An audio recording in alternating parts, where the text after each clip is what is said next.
Hello everyone, today we are going to discuss all the activities of class 10 second chapter, which is acids, bases and salt. We are going to discuss all these activity in detail. इससे पहले वाली video में हमने first chapter की सारी activities detail में पढ़ ली थी. आज हम पढ़ेंगे सेकंड चैप्टर की. Okay, so the first activity says collect the following sample from your science laboratory like hydrochloric acid, sulfuric acid, nitric acid, acetic acid, sodium hydroxide, calcium hydroxide, potassium hydroxide, magnesium hydroxide and aluminium hydroxide. So हमें क्या करना है, हमें कुछ samples collect करने हैं एक test tube में. Okay, then what we have to do, we have to put a drop. एक ड्रॉप लेनी है इस सैम्पल्स की, इन सैम्पल्स की जो हमने कलेक्ट करे थे. ठीक है, और उसको वॉच ग्लास में डालना है वन बाय वन. देन हमें उसे टेस्ट करना है with the help of indicator. And what changes in a color did you observe with red litmus paper, blue litmus paper, phenolphthalein and methyl orange. तो हमने फिर क्या कलर चेंजेस ऑब्जर्व किए इन सब के साथ, वो भी हमें ऑब्जर्व करने हैं एंड टेबुलेट करने हैं इन सारी ऑब्जर्वेशन को एक टेबल में. ठीक है, तो इसमें कुछ भी नहीं है, ये बहुत सिंपल है. हमें कलेक्ट करने हैं कुछ samples, acidic samples and basic sample, then उनको इंडिकेटर की हेल्प से टेस्ट करना है और एक टेबल में बताना है कि क्या क्या हमने चेंजेस देखे. जैसे कि देखो यहाँ पे मैंने लिखा हुआ है कि जब हमने कुछ सोल्यूशन लिए जो कि एसिडिक थे, जैसे कि hydrochloric acid, sulphuric acid, nitric acid and acetic acid. ये क्या है, एसिड्स हैं, नो मैटर कि ये स्ट्रॉन्ग एसिड हैं या फिर वीक है. ठीक है, तो जब मैंने इन एसिडिक सोल्यूशन में मैंने रेड लिटमस पेपर को डिप किया तो वहाँ पे कोई चेंजेस नहीं आए. क्यों? क्योंकि हमें पता है जो एसिडिक सोल्यूशन होता है वो लिटमस पेपर को रेड में कन्वर्ट कर देता है, तो वो रेड में कोई भी चेंजेस नहीं लाएगा. लेकिन जब मैंने उसे ट्रीट किया विद ब्लू लिटमस पेपर तो उसने क्या किया, ब्लू लिटमस पेपर का कलर टर्न कर दिया रेड में. ठीक है, वहीं पे फिनॉप्थलीन इनिशियली कलरलेस था, अभी भी कलरलेस ही रहा. मिथाइल ऑरेंज रेड में कन्वर्ट हो गया. वहीं जब मैंने कुछ बेसिक सोल्यूशन लिए जैसे कि sodium hydroxide, calcium hydroxide, potassium hydroxide, magnesium hydroxide, aluminium hydroxide, तो ये सब क्या है, ये बेसिस हैं. जब मैंने इनको ट्रीट किया विद रेड लिटमस पेपर तो उसने रेड लिटमस पेपर को ब्लू में कन्वर्ट कर दिया. मैंने बताया था ना एक ट्रिक से कि रेड लिटमस पेपर ब्लू में कब कन्वर्ट होता है, जब वो बेस के साथ रिएक्ट करता है. तो b for base, b for blue. ठीक है, एंड ब्लू लिटमस पेपर में कोई भी चेंजेस नहीं आएंगे क्योंकि एक जो होता है बेसिक सोल्यूशन जो होता है वो ब्लू लिटमस पेपर को ब्लू ही रहने देगा क्योंकि वो लिटमस पेपर को ब्लू में कन्वर्ट करता है. एंड फिनॉप्थलीन कलरलेस था, वो पिंक हो गया. मिथाइल ऑरेंज बेसिस के साथ क्या हुआ, येलो कलर में कन्वर्ट हो गया, लेकिन एसिड्स के साथ रेड कलर में कन्वर्ट हो रहा था. मैंने यहाँ पे लिखा हुआ है एसिड्स क्या करते हैं, टर्न करते हैं ब्लू लिटमस पेपर को रेड में, वहीं बेसिस जो होते हैं टर्न करते हैं रेड लिटमस पेपर को ब्लू में. फिनॉप्थलीन एसिड्स के साथ कलरलेस ही रहता है लेकिन बेसिस के साथ पिंक हो जाता है. मिथाइल ऑरेंज रेड कलर का हो जाता है एसिड्स के साथ, वहीं अगर हम बात करें बेसिस के साथ तो वो येलो कलर में कन्वर्ट हो जाता है. तो ये हमने ऑब्जर्वेशन यहाँ पे नोट करी. इसी तरह अगर आपके एग्जाम में एक्टिविटी आती है तो आपको ऐसे टिब्यूलर फॉर्म में इसको लिखना है एक टेबल के फॉर्म में. ठीक है, और अच्छे से आप मेंशन कर देना कि क्या कलर चेंज किसके साथ होता है. Now second activity. In second activity what we have to do, हमें क्या करना है, हमें कुछ अनियंस को चॉप करना है एंड कुछ क्लोथ्स की स्ट्रिप्स लेनी है. ठीक है, तो इन चॉप्ड अनियन को हमें इस क्लोथ की हेल्प से पैक कर देना है अच्छे से और इसे एक एयर टाइट या फिर सील्ड बैग में डाल देना है. ठीक है, और रात भर इसको छोड़ देना है. क्यों? सो दैट जो वो क्लोथ है ना वो ऑब्जर्व कर ले अनियन की सारी स्मेल को. ठीक है, अब हमें क्या करना है, उस सेम क्लोथ से हमें 2 स्ट्रिप्स लेनी है एंड उसकी स्मेल को हमें चेक करना है. Then we have to put them on a clean surface. ठीक है, दोनों स्ट्रिप्स को हमें क्लीन सरफेस में रखना है and we have to take a few drops of dilute HCl and dilute NaOH and we have to put them into these 2 strips. ठीक है, अब जब मैं इन दोनों स्ट्रिप्स में HCl, एक में dilute HCl डालूंगी, एक में dilute NaOH डालूंगी. The one in which I will put dilute HCl I will call it as A and other one I will call it as B. Okay, फिर हमें क्या करना है, हमें देखना है कि अब क्या इसमें कोई चेंजेस आ रहे हैं. ये सब कुछ डालने के बाद फिर हमें क्या करना है, उसको वॉश करना है with the help of water and अपनी ऑब्जर्वेशन को नोट आउट करना है. अब मैं क्या लूँगी, डाइल्यूट वनीला एसेंस लूँगी एंड क्लोव ऑयल लूँगी. अगेन दोनों में मैं dilute HCl and dilute NaOH डालूँगी एंड ऑब्जर्व करूँगी कि अब क्या चेंजेस आ रहे हैं, ठीक है। तो हम देखते हैं कि जब हमने अनियन क्लोथ की स्ट्रिप ली, इनिशियली उसकी स्मेल पंजेंट थी, और जब मैंने इसमें डाइल्यूट HCl डाला तो कोई चेंजेस नहीं आए, ठीक है, सेम स्मेल रही। बट जब मैंने यहाँ पे डाइल्यूट NaOH इसमें ऐड किया जो कि एक बेस है, तो स्मेल क्या हुई, गायब हो गई। अब मैं अपनी स्ट्रिप A को लूँगी जिसमें मैंने ऑलरेडी डाइल्यूट HCl डाल दिया, अब मैं इसे वाटर से वॉश करूँगी, अभी भी इसमें कोई चेंज नहीं आएगा। बट जब मैं अपनी स्ट्रिप B को लूँगी जिसमें मैंने डाइल्यूट NaOH डाल चुका है, जिसकी स्मेल डिसअपियर हो गई है, जब मैं उसको वाटर से वॉश करूँगी तो क्या होगा, उसकी स्मेल दोबारा से वापस आ जाएगी। तो यहाँ पे हम एक ड्रास्टिक चेंज देखते हैं, ठीक है। अब हमें देखना है कि वनीला एसेंस में क्या होता है। वनीला एसेंस की पहले स्मेल थी प्लेजेंट, ठीक है, थोड़ी प्लेजेंट स्मेल है इसकी, और डाइल्यूट HCl डालने में कोई चेंज नहीं आता है, सेम रहती है क्योंकि ये एसिड है। और जब मैं उसमें डाइल्यूट NaOH डालती हूँ तो सडनली उसकी स्मेल क्या होती है, डिसअपियर हो जाती है। सिमिलरली हम क्लोव ऑयल में भी देखते हैं, उसकी स्ट्रॉन्ग प्लीजेंट स्मेल होती है, HCl के साथ कोई चेंज शो नहीं होता है, स्मेल सेम वही रहती है, स्ट्रॉन्ग प्लीजेंट। और जब मैं उसमें NaOH डालती हूँ, चेंज तो तब आता है, दोबारा से स्मेल डिसअपियर हो जाती है क्लोव ऑयल में भी।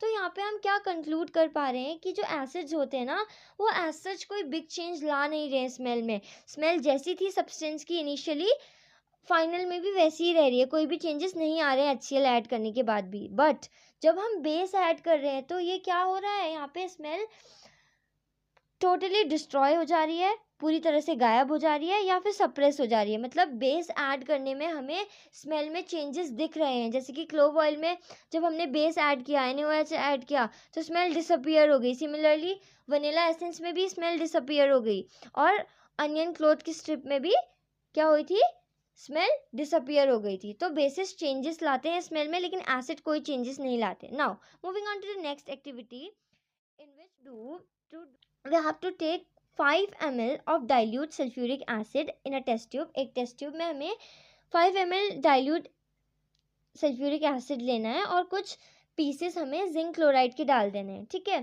फिर हमें देखना है कि जिंक क्लोराइड के जो जिंक ग्रैन्यूल है उसके आसपास क्या चेंजेस आ रहे हैं, हमें वो ऑब्जर्व करने हैं। एंड जो गैस इसमें से इवॉल्व होगी उसे हमें पास कराना है फ्रॉम सोप सोल्यूशन।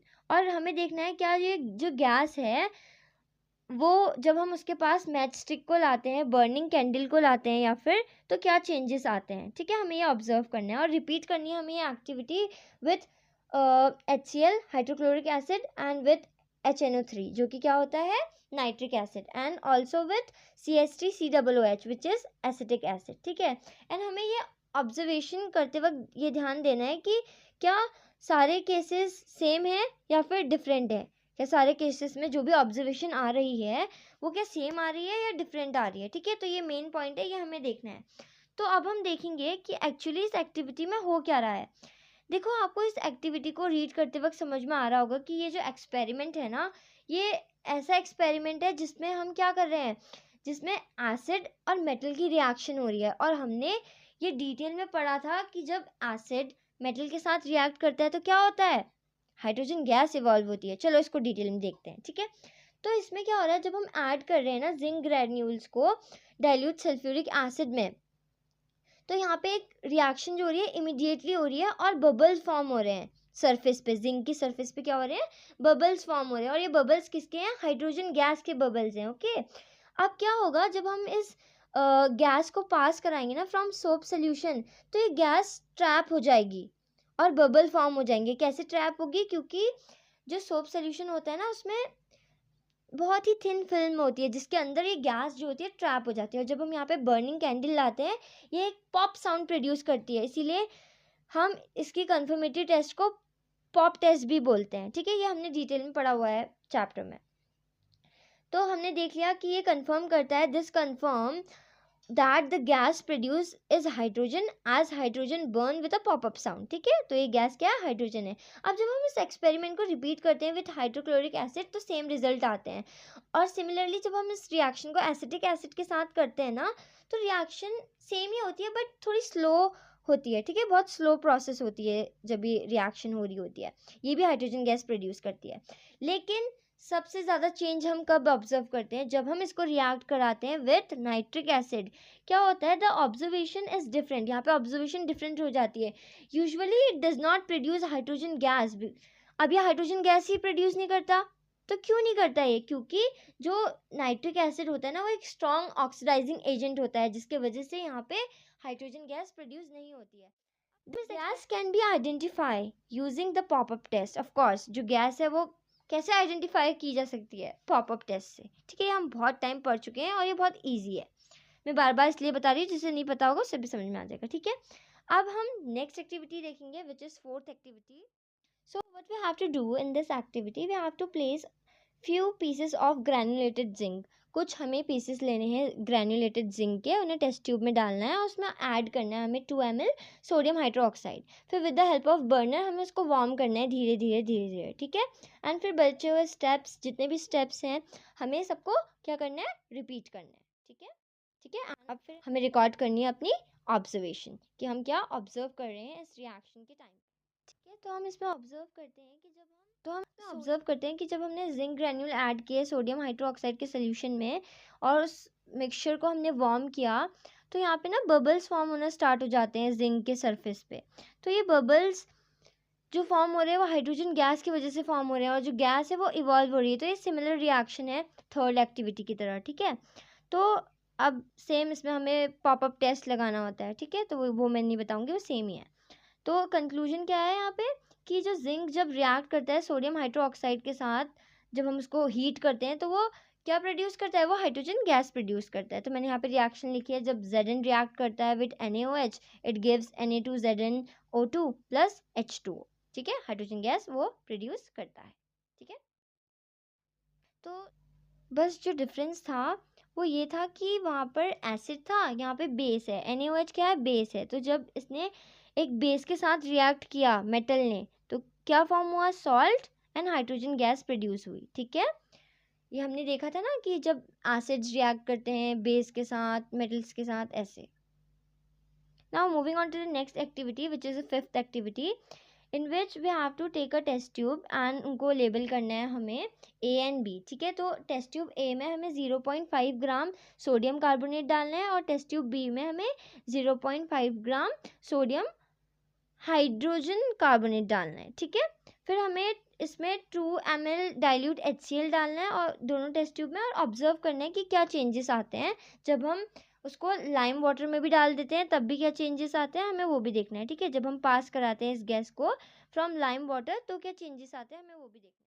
तो हम यहाँ पे ऑब्जर्व करते हैं कि दोनों ही टेस्ट ट्यूब में रिएक्शन बहुत एनर्जेटिकली हो रही है और एक कलरलेस गैस इवॉल्व हो रही है दोनों टेस्ट ट्यूब में। ठीक है, तो हम देखते हैं जब इस गैस को हम पास कराते हैं थ्रू लाइम वाटर मिल्की बन जाता है। क्यों? क्योंकि जब कार्बन डाइऑक्साइड गैस पास होती है किससे? लाइम वाटर से, तभी लाइम वाटर मिल्की बनता है। इसका मतलब ये कार्बन डाइऑक्साइड है। और कैसे वो मिल्की बन रहा है? क्योंकि वहाँ पे एक प्रेसिपिटेट फॉर्म हो जा रहा है। ठीक है, अब रिएक्शन देखो, जब सोडियम कार्बोनेट ने रिएक्ट किया HCl के साथ, हाइड्रोक्लोरिक एसिड के साथ, तो उसने NaCl water and carbon dioxide बनाई। सिमिलरली जब सोडियम हाइड्रोजन कार्बोनेट ने रिएक्ट किया विथ डाइल्यूट HCl, उसने भी NaCl water and carbon dioxide produce किया। और जब कार्बन डाइऑक्साइड पास हुआ थ्रू लाइम वाटर तो क्या फॉर्म हुआ? CaCO3 कैल्शियम कार्बोनेट फॉर्म हुआ, जो कि एक प्रेसिपिटेट है, वाइट प्रेसिपिटेट। इसी वाइट प्रेसिपिटेट की वजह से हमारा जो सोल्यूशन है वो मिल्की बना है एंड वाटर प्रोड्यूस हुआ। देखो मैंने नीचे लिखा भी है, precipitate show formation of a white precipitate which makes lime water milky. इसी प्रेसिपिटेट की वजह से लाइम वाटर मिल्की हुई है, जो कि हमें बताती है कि हाँ यहाँ पे कार्बन डाइऑक्साइड प्रेजेंट है। ठीक है, now moving on to the next activity, which is sixth activity, we have to take a 2 ml of dilute NaOH solution in a test tube and फिर हमें इसमें 2 drops phenolphthalein डालना है। ठीक है, इस सोल्यूशन में। फिर वो पूछते हैं कि क्या कोई कलर चेंज हुआ है। ठीक है, फिर हमें इसमें ड्रॉप बाय ड्रॉप HCl डालना है। देन अगेन हमें कलर चेंज ऑब्जर्व करना है। Why did the colour of phenolphthalein change after the addition of acid? तो क्यों एसिड के एडिशन के बाद कलर चेंज हो गया फिनोप्थलीन का। ना वो हमसे अगेन बोलते हैं कि थोड़ा सा इसमें NaOH डाल दो, ठीक है, और अब बताओ क्या उसका कलर रीअपियर हो गया और आप इसमें क्या ऑब्जर्व करते हो, ठीक है। तो हम देखते हैं कि यस, जो सोल्यूशन होता है ना वो पिंक कलर का हो जाता है आफ्टर एडिंग द फिनोप्थलीन। जब हम डाइल्यूट NaOH में फिनोप्थलीन डालते हैं तो वो पिंक कलर का हो जाता है। तो फर्स्ट क्वेश्चन का आंसर तो यही है। सेकंड क्वेश्चन वो पूछते हैं after adding dilute HCl drop by drop is there any colour change. तो हाँ, वहाँ पे कलर चेंज होता है। जो पिंक कलर होता है वो डिसअपियर हो जाता है सोल्यूशन का, और सोल्यूशन कैसा बन जाता है, कलरलेस। क्यों? क्योंकि जो एसिड होता है ना उसमें फिनोप्थलीन कलरलेस ही होता है, ठीक है, वो कोई चेंज शो नहीं करता। अब वो पूछते हैं why did the colour of phenolphthalein change after adding acid. क्यों फिनोप्थलीन का कलर चेंज हो गया एसिड ऐड करने के बाद? ये इसलिए हुआ क्योंकि फिनोप्थलीन पिंक कलर का होता है इन बेसिक सोल्यूशन एंड कलरलेस होता है इन एसिडिक सोल्यूशन, ठीक है। तो जब हम HCl को ऐड करते हैं ना तो न्यूट्रलाइज देता है, मतलब कि इट न्यूट्रलाइज द बेस। जो NaOH था उसको वो न्यूट्रलाइज कर देता है। So the solution became acidic and the indicator turns colourless, ठीक है। तो अब क्या होगा, after adding the few drops of NaOH again does the pink colour appear, reappears. हाँ, तो पिंक कलर रीअपियर हो जाता है। क्यों? क्योंकि हमने इसमें अब क्या डाल दिया, एक बेस डाल दिया, और जो हमारा फिनोप्थलीन होता है वो बेस में पिंक कलर शो करता है। So adding NaOH make the solution basic again and phenolphthalein turns pink, okay, in basic medium. So conclusion क्या है, phenolphthalein act as an acid base indicator showing pink colour in basic solution and colourless in acidic solution. तो यहाँ पे क्या होता है, जो हमारा फिनोप्थलीन होता है वो एक एसिड बेस इंडिकेटर की तरह यहाँ पे एक्ट करता है। क्यों? क्योंकि वो एसिड में कोई भी कलर शो नहीं करता है, जैसा था इनिशियली फाइनली भी वैसा ही रहता है, लेकिन बेस में वो पिंक कलर शो कर देता है। कलरलेस से वो पिंक हो जाता है, बहुत ही ब्यूटीफुल सा पिंक कलर वहाँ पे अपीयर होता है। Now, yes, moving on to the next activity, which is seventh activity, in which we have to take a small amount of copper oxide. एक बीकर में हमें कॉपर ऑक्साइड लेना है थोड़े अमाउंट में, और उसमें डाइल्यूट हाइड्रोक्लोरिक एसिड को ऐड कर देना है, ठीक है, एंड उसको हमें स्लोली उसको स्टर करना है, ठीक है, मतलब कि हिलाना है, मिक्स करना है, ठीक है। अब हमें क्या करना है, नोट करना है उसके कलर को, क्या कलर में चेंजेस आते हैं, and what happened to the copper oxide, कि कॉपर ऑक्साइड को क्या हो गया वो भी हमें नोट करना है, ठीक है। तो हम देखते हैं the black colour of copper, black colour copper oxide का वो डिसअपियर हो जाता है, एंड जो सोल्यूशन होता है वो ब्लू ग्रीन कलर का हो जाता है।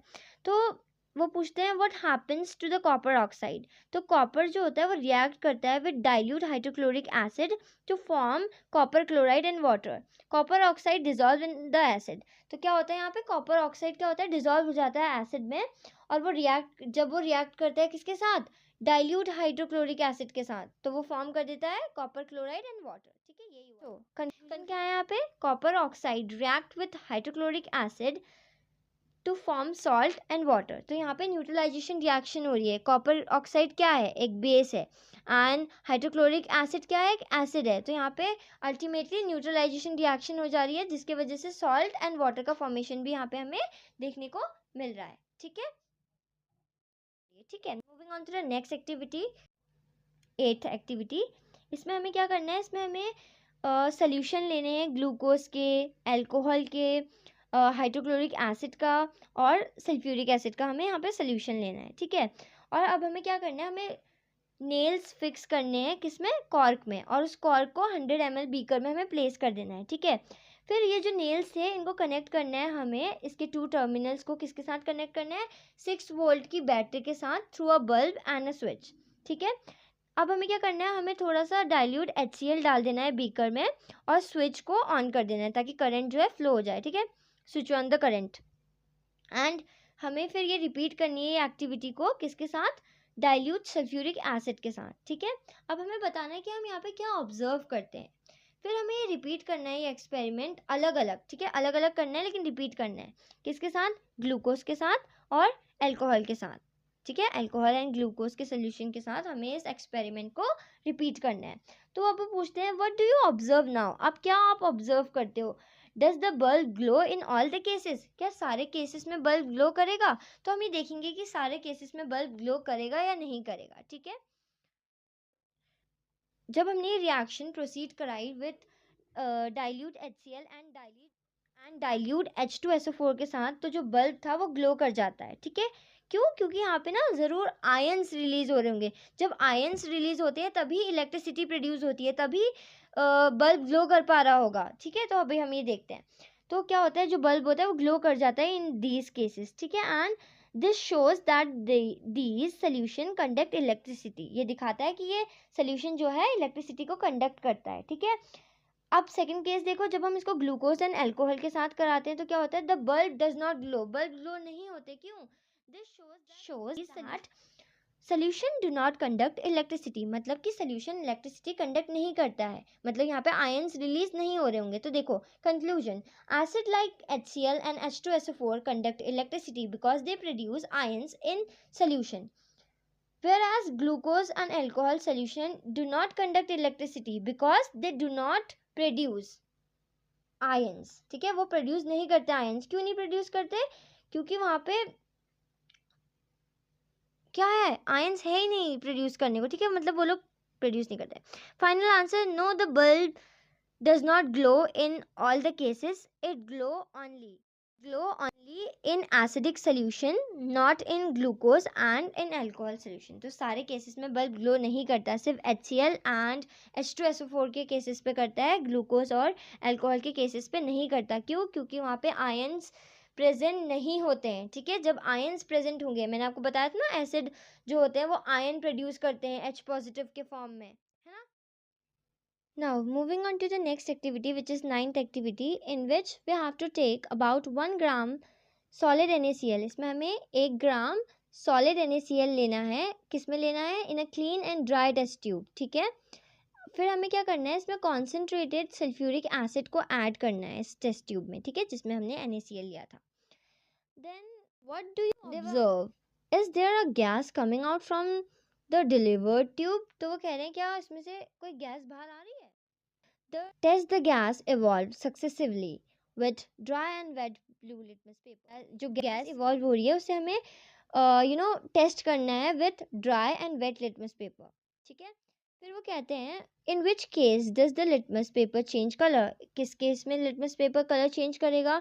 On the basis of above activity what do you in case. तो जो हमने एक्टिविटी देखी है उसके बेसिस पर क्या आप इन्फर करते हो इसके एसिडिक कैरेक्टर के बारे में? पहला केस है ड्राई HCl का, सेकंड केस है HCl का। इसमें हम देखते हैं कि जब हम कॉन्सेंट्रेटेड सल्फ्यूरिक एसिड को ऐड करते हैं इन सॉलिड NaCl, ये कलरलेस गैस प्रोड्यूस करता है, जिसे हम जब ब्लू लिटमस पेपर के साथ ट्रीट करते हैं तो वहाँ पे कोई कलर चेंज हमें नहीं दिखता। क्यों? क्योंकि यहाँ पे जो ब्लू लिटमस पेपर है वो ड्राई है, और जब हम इसको वेट ब्लू लिटमस पेपर के साथ ट्रीट करते हैं तो ये हमें रेड कलर शो करता है। ठीक है, तो वो लिटमस पेपर को रेड कलर में कन्वर्ट कर देता है। और हम इन्फ्रेंस क्या देखते हैं, जो ड्राई HCl होता है वो एसिडिक कैरेक्टर शो नहीं करता है क्योंकि वो प्रोड्यूस नहीं कर पाता है ions in absence of water.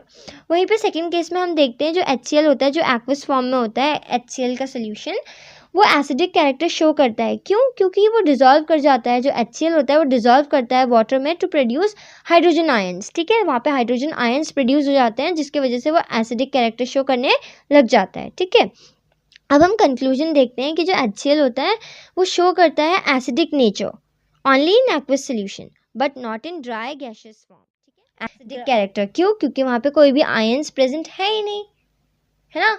लेकिन सेकेंड केस में वाटर प्रेजेंट था, इसलिए वहाँ पे आयंस प्रोड्यूस हो गए और एसिडिक कैरेक्टर भी शो हो गया।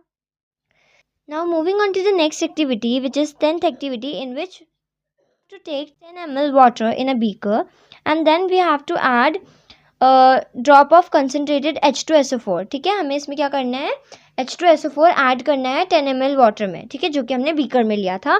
फिर हमें टच करना है बीकर को, देखना है कि वहाँ पे कोई टेम्परेचर चेंज हुआ है या नहीं हुआ है, और बताना है कि क्या ये रिएक्शन एक्सोथर्मिक है या एंडोथर्मिक, और रिपीट करनी है हमें ये activity with sodium hydroxide pellets and record your observation. तो हमें ये रिकॉर्ड करना है। ठीक है, अपने ऑब्जर्वेशन को रिकॉर्ड करना है, नोट आउट करना है, और इसी एक्टिविटी को हमें रिपीट करना है विथ सोडियम हाइड्रोक्साइड पैलेट्स। ठीक है, हम देखेंगे कि दोनों यहाँ पे क्या ऑब्जर्व करते हैं। When we add concentrated H2SO4 to water, temperature increase हो जाता है और बीकर हमें बहुत ज़्यादा गर्म फील होता है, इसका मतलब ये एक एक्सोथर्मिक प्रोसेस होगी।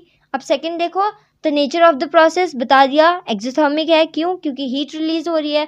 और जब हम सोडियम हाइड्रोक्साइड को ऐड करते हैं टू वाटर, ठीक है, सोडियम हाइड्रोक्साइड के पैलेट्स को जब हम ऐड करते हैं वाटर में, तो पैलेट्स जो होते हैं वो डिजोल्व हो जाते हैं वाटर में, और यहाँ पे टेम्परेचर बहुत ज़्यादा इंक्रीज हो जाता है, और जो बीकर को जब हम टच करते हैं वो हमें बहुत वार्म फील होता है। ठीक है, तो कंक्लूजन क्या है? दोनों ही प्रोसेस एक्सोथर्मिक प्रोसेस है। Moving on to the next activity, 11th activity, in which we have to test the pH value of the solution given in the table and record observations, and we have to also tell what is the nature of each option on the basic solution. ठीक है, तो आपकी book में एक table दी हुई है, मैंने थोड़ी डिफरेंट टेबल ली है। मैंने 3 ही सॉल्यूशंस लिए हुए हैं। एक मैंने लिया है सलाइवा, ब्लड एंड NaOH। तो देखो, सलाइवा का जो कलर होता है pH में वो लाइट ग्रीन होता है। क्यों? क्योंकि इसका जो अप्रॉक्सीमेट pH वैल्यू होती है वो 6.5 to 7.5 होती है।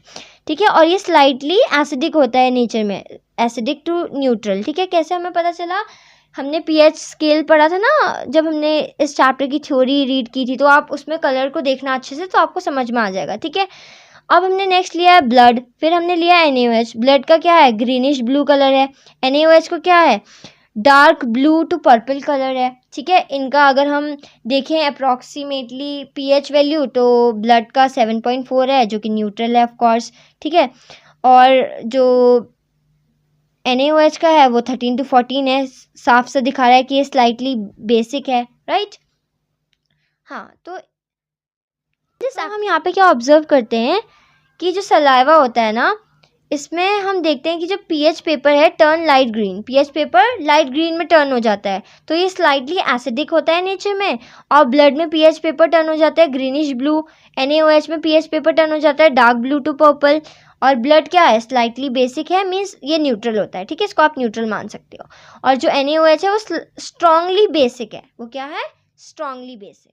On to the next activity, which is 12th activity, in which we have to take a 2 gram soil in a test tube and हमें उसमें 5 ml वाटर ऐड करना है, उसको शेक करना है, उसको फिल्टर कर लेना है, फिर जो फिल्ट्रेट बनेगा उसको कलेक्ट कर लेना है दूसरे टेस्ट ट्यूब में, फिर चेक करना है उस फिल्ट्रेट का pH। ठीक है, with the help of universal indicator. फिर वो कहते हैं, what can you conclude about the ideal soil pH of the growth for plants in your region. तो इसमें हमें देखना है कि एक आइडियल सॉइल का pH क्या हो सकता है। ठीक है, हमारे रीजन में एक आइडियल सॉइल का pH क्या हो सकता है जिसमें एक प्लांट जो है प्रॉपरली ग्रो कर जाए। ठीक है, तो अब हम देखेंगे कि जब जो फिल्ट्रेट था वो टेस्ट किया गया विथ यूनिवर्सल इंडिकेटर पेपर, हमने देखा the colour change to green और light green indicate that the soil pH is about 6 to 7। तो ये इंडिकेट करता है कि सॉइल का जो pH है 6 to 7 है। क्यों? क्योंकि इसका colour green to light green हुआ। हम ये pH पेपर के अकॉर्डिंग कह रहे हैं। ठीक है, ग्रीन क्या होता है? न्यूट्रल सॉइल जब उसका pH अप्रॉक्सीमेटली 7 हो। येलोइश ग्रीन स्लाइटली एसिडिक होता है जब pH अप्रॉक्सीमेटली 6 हो। ठीक है, this shows that this soil is suitable for the growth. किसके ग्रोथ के लिए? Plant growth. ठीक है, अब कंक्लूजन क्या निकला? क्या हमें समझ में आया इस एक्टिविटी से? After testing the filtrate with universal indicator paper, we observe the pH of the soil sample. ठीक है, most plant grow best in soil that is slightly acidic और neutral having the pH 6 and 7.5। तो उनका pH क्या होता है? 6 to 7.5 होता है, जहाँ पे प्लांट जो होते हैं मोस्टली ग्रो करते हैं। इसी pH के आसपास जो प्लांट होते हैं अच्छे से ग्रो करते हैं। ठीक है, if the soil is too acidic, अगर सॉइल बहुत ज़्यादा एसिडिक हुई तो क्या होगा? या फिर बहुत ज़्यादा बेसिक हुई तो क्या होगा? It is not suitable for a plant growth. तो प्लांट वहाँ पे अच्छे से ग्रो नहीं कर पाएगा। क्यों? क्योंकि उसको एसेंशियल न्यूट्रिशंस नहीं मिल पाएंगे प्रॉपरली। ठीक है, उसके लिए प्रॉपरली वो अवेलेबल नहीं हो पाएंगे उस कंडीशन में, ज़्यादा बेसिक कंडीशन में, या फिर बहुत ज़्यादा एसिडिक कंडीशन में, या लो एसिडिक कंडीशन में, या फिर लो बेसिक कंडीशन में। क्या होगा? उसको अच्छे से न्यूट्रिशंस नहीं मिल पाएंगे और जो हमारा प्लांट होगा वो अच्छे से ग्रो नहीं कर पाएगा इन पीएच में। तो प्लांट अच्छे से ग्रो किस पीएच में कर पाता है? Between 6 and 7.5। यहाँ पे प्लांट अच्छे से ग्रो करता है, ठीक है। Now moving on to the next activity which is 13 activity, जो हमसे कहती है कि हमें इसमें क्या करना है, हमें इसमें फॉर्मूले लिखने हैं। किसके? पोटेशियम सल्फेट के, सोडियम सल्फेट के, कैल्शियम सल्फेट का फॉर्मूला लिखना है, मैग्नीशियम सल्फेट का, कॉपर सल्फेट का, सोडियम क्लोराइड का, सोडियम नाइट्रेट का, सोडियम कार्बोनेट का एंड अमोनियम क्लोराइड का। तो इन सब के हमें फॉर्मूले लिखने हैं और हमें आइडेंटिफाई करना है एसिड और base from which the above salt may be obtain. ये सॉल्ट कहाँ से ऑब्टेन हुए होंगे, ठीक है। Salt having the same positive and a negative radical are said to be belong to same family, ठीक है। तो जिसका सेम रेडिकल होता है या नेगेटिव रेडिकल या फिर पॉजिटिव रेडिकल, वो सेम फैमिली से बिलोंग करते हैं। फॉर एग्जांपल NaCl और Na2SO4 belong to sodium family. कैसे? इसमें देखो Na पॉजिटिव रेडिकल सेम है, ठीक है। जब पॉजिटिव रेडिकल सेम होंगे तो ये सेम फैमिली से हैं। फॉर एग्जांपल NaCl KCl, इसमें क्या सेम है? ClCl। ये क्या है? नेगेटिव रेडिकल है, तो इसमें नेगेटिव रेडिकल सेम है, इसलिए ये बिलोंग करते हैं टू क्लोरीन फैमिली। जो सेम होगा उस फैमिली से बिलोंग करेंगे। उसमें Na सेम था तो सोडियम की फैमिली से थे, इसमें क्लोरीन सेम है तो क्लोरीन की फैमिली से हैं, ठीक है। अब हमें इस एक्टिविटी से बताना है कि जितने भी इसमें नेम है वो कौन सी फैमिली से बिलोंग करते हैं, ठीक है। So what we observe in this, पहले देखो फॉर्मूले, पोटेशियम सल्फेट का K2SO4, सोडियम सल्फेट का Na2SO4, कैल्शियम सल्फेट का CaSO4, मैग्नीशियम सल्फेट का MgSO4, कॉपर सल्फेट का CuSO4, सोडियम क्लोराइड का NaCl, ठीक है। ऐसे ही सो ऑन आप पढ़ लेना, ठीक है। अब तो इसमें हम क्या देखते हैं कि अब देखो सॉल्ट्स देखो, जैसे कि K2SO4 कौन से एसिड और कौन से बेस से मिलके बना हुआ हो सकता है? तो H2SO4 एंड KOH जब मिलेंगे तो वो K2SO4 बनाएंगे। तो यहाँ पे एसिड कौन है? K2SO4। तो यहाँ पे हम देखते हैं कि जैसे सॉल्ट देखो K2SO4 कौन से एसिड और कौन से बेस से मिलके बना हो सकता है? वो H2SO4 से मिलके बना हुआ है और KOH से मिलके बना हुआ है। H2SO4 एंड KOH ने जब रिएक्ट किया तो उसने K2SO4 दिया। तो अब इसमें हमें आइडेंटिफाई करना है कौन सा एसिडिक है कौन सा बेसिक है। तो एसिड कौन है? H2SO4 of course, and base कौन है? KOH। तो एक एसिड और एक बेस से मिलके एक सॉल्ट बनता है, तो वही हमें बताना होता है कि इसमें से कौन सा एसिड है और कौन सा बेस है। सिमिलरली Na2SO4 के साथ H2SO4 और NaOH ने मिलके बनाया, तो NaOH क्या है? बेस है, H2SO4 क्या है? एसिड है। ऐसे ही आप सब देख लेना।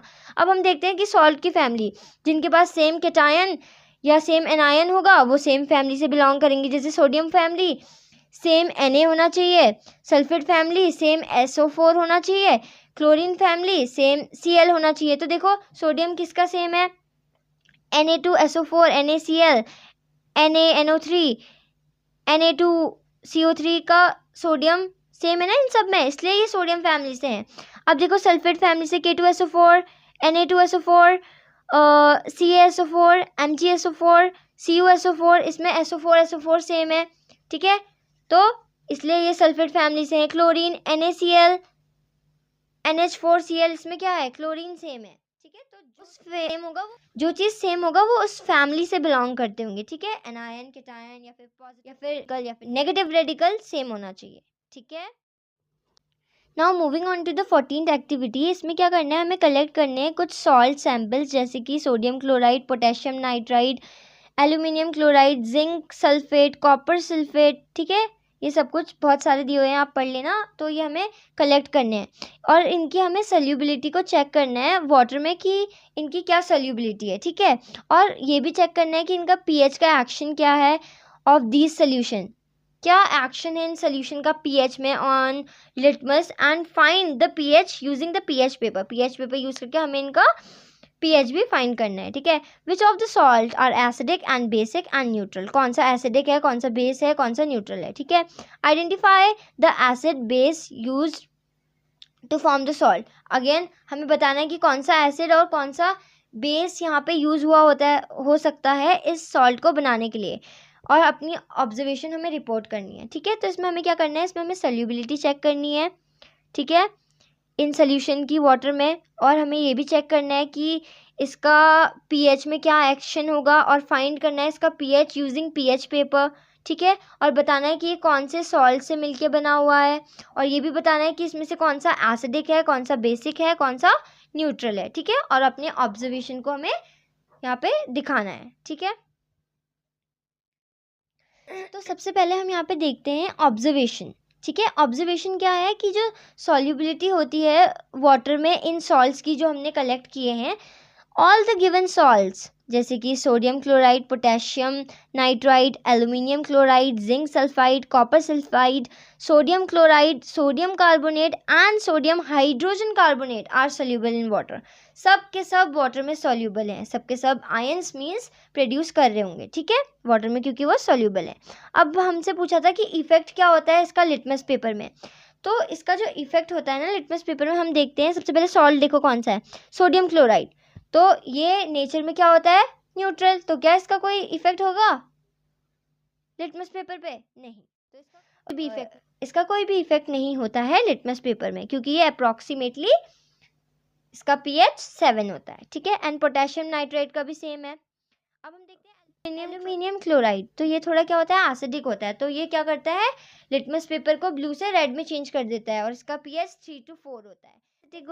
जिंक सल्फाइड भी एसिडिक होता है, वो भी ब्लू से रेड कर देता है। सिमिलरली जिंक सल्फेट क्या करता है, एसिडिक होता है। वो क्या करता है, वो ब्लू से रेड में बदल देता है लिटमस पेपर को। इसका पीएच होता है 4 to 5। Similarly copper sulphate, sodium, ठीक है, सिमिलरली कॉपर सल्फेट वो भी यही करता है। एंड अगर अब हम बात करें सोडियम एसिटेट की, सोडियम कार्बोनेट की, सोडियम हाइड्रोजन कार्बोनेट की, तो ये क्या होते हैं, बेसिक होते हैं। और जो सोडियम हाइड्रोजन कार्बोनेट होता है वो वीकली बेसिक होता है, ठीक है। तो ये क्या करते हैं, रेड से ब्लू में चेंज कर देते हैं लिटमस पेपर को। इन सब का पीएच 8 से 14 के बीच में होता है, ठीक है, क्योंकि जो बेसिक होते हैं वो देखो, जैसे कि सोडियम एसिटेट का 8 से लेके 9 तक है, सोडियम कार्बोनेट का 10 से लेके 11 तक है पीएच, और सोडियम हाइड्रोजन कार्बोनेट का अप्रॉक्सीमेटली 8 है, ठीक है। नाउ ठीक है, अब हमसे पूछा था कि acidic and bases use to form the salt, कौन सा एसिड कौन सा बेस यूज हुआ है इनको बनाने के लिए। तो देखो NaCl को बनाने के लिए कौन सा एसिड यूज हुआ है, HCl, और बेस कौन सा यूज हुआ है, NaOH। वैसे सिमिलरली KNO3 को बनाने के लिए कौन यूज हुआ है, HNO3, ये क्या है, एसिड है। और कौन सा बेस यूज हुआ है, KOH। तो ऐसे आप सारे बेसिस देख सकते हो, एसिड्स देख सकते हो, मैंने लिखा है। अब आपको कैसे पता चलेगा कि से बना है, कौन सा किस एसिड से बना है, कौन सा किस बेस से बना है। तो ये हमें पता चलता है जो न्यूट्रल सॉल्ट है वो न्यूट्रल सॉल्ट्स किससे मिलके बने हुए होते हैं, वो बने होते हैं strong acid and strong base, ठीक है, ये आपको ध्यान में रखना है। और एसिडिक सॉल्ट किससे मिलके बने हुए होते हैं, स्ट्रॉन्ग एसिड वीक बेस, ठीक है। यहाँ पे कौन था स्ट्रॉन्ग एसिड, एल्यूमिनियम क्लोराइड। अब बेसिक सॉल्ट किससे मिलके बने हुए होते हैं, weak acid but strong base. Weak acid और स्ट्रॉन्ग बेस मिलके एक बेसिक सॉल्ट बनाते हैं। यहाँ पे कौन था basic, sodium acetate, sodium carbonate, ठीक है। तो this activity shows that the nature of the salt, acidic, basic और neutral, depend on the strength of the acid and the basis form from which it is form, ठीक है, ऐसे basis से जिससे वो बना हुआ है, ठीक है। moving on to the next activity, which is 15 activity, in which we have to heat few crystals of copper sulfate in a dry boiling tube, ठीक है। एक ड्राई बॉइलिंग ट्यूब में हमें क्या करना है, हीट करना है, किसे, क्रिस्टल ऑफ कॉपर सल्फेट को, ठीक है। देन हमें उसके कलर को देखना है, what is the colour of the copper sulphate after heating उसका कलर क्या रहता है, ठीक है। Do you notice water droplets in the boiling tube, where have these come from. क्या आप कोई वाटर ड्रॉपलेट्स उसके टेस्ट ट्यूब के सरफेस में देखते हो, अगर देखते हो तो ये कहाँ से आए।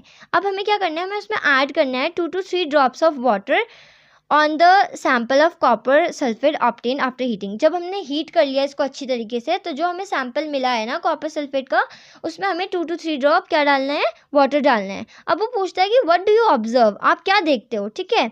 Is the blue colour of the copper sulphate restore, क्या जब हमने इसमें वाटर ऐड किया तो जो ब्लू कलर था किसका, कॉपर सल्फेट का, वो क्या वापस आ गया। तो अब हम इसे अच्छे से देखेंगे, ठीक है। तो हम देखते हैं यहाँ पे कि जब हम इसको हीट करते हैं ना कॉपर सल्फेट को, तो उसका पहले उसका कलर क्या था, इनिशियली वो ब्लू कलर का था, बट हीट करने के बाद वो वाइट कलर का होने लग जाता है, ठीक है। अब जो वाटर ड्रॉपलेट्स हैं वो कैसे फॉर्म हुए, yes, the water droplets are observe on the inner wall of the boiling tube. हाँ, हम उसकी जो अंदर की वॉल है उसमें देखते हैं कि वाटर ड्रॉपलेट्स बने हुए हैं। These droplets come from the water of crystallization present in the copper sulphate crystal which is lost on heating. तो वहाँ पे क्या होता है, वहाँ पे कॉपर सल्फेट में थोड़े वाटर के मॉलिक्यूल्स प्रेजेंट होते हैं, ठीक है। अब जब इसमें वाटर के मॉलिक्यूल्स प्रेजेंट हैं तो क्या हो रहा होगा, जब उसको हम हीट कर रहे हैं तो वो वाटर के मॉलिक्यूल्स को लूज कर रहा है, जिसकी वजह से वो सरफेस पे आ जा रहे हैं, ठीक है। Now adding water to the heated sample, जब हम वाटर को ऐड करते हैं हीटेड सैंपल में क्या होता है, तो क्या होता है, फिर से जो कॉपर सल्फेट का कलर होता है वो ब्लू हो जाता है। अब वाइट से क्या हो गया, दोबारा से ब्लू हो गया, ठीक है। आप कंक्लूजन देखो, वो पूछते हैं कि क्या वाटर के ऐड करने से कॉपर का ब्लू कलर वापस आ गया, तो हाँ, उसका दोबारा से जो ब्लू कलर है वो रिस्टोर हो गया, ठीक है। This show that copper sulphate contain water of crystallization which is removed on heating and regain on adding water. ये दिखाता है कि जो कॉपर सल्फेट है वो वाटर कंटेन करता है अपने अंदर, और जब हम उसको हीट करते हैं तो वाटर लॉस कर देता है, और जब हम उसमें वाटर ऐड करते हैं तो दोबारा से वो अपने अंदर वाटर ऑफ क्रिस्टलाइजेशंस को ले आता है, ठीक है, अपने अंदर वाटर को ले आता है। Final answer, copper sulphate crystals are blue due to the presence of water of crystallization. On heating, they lost water and become white, and the blue color is restored when the water is added again.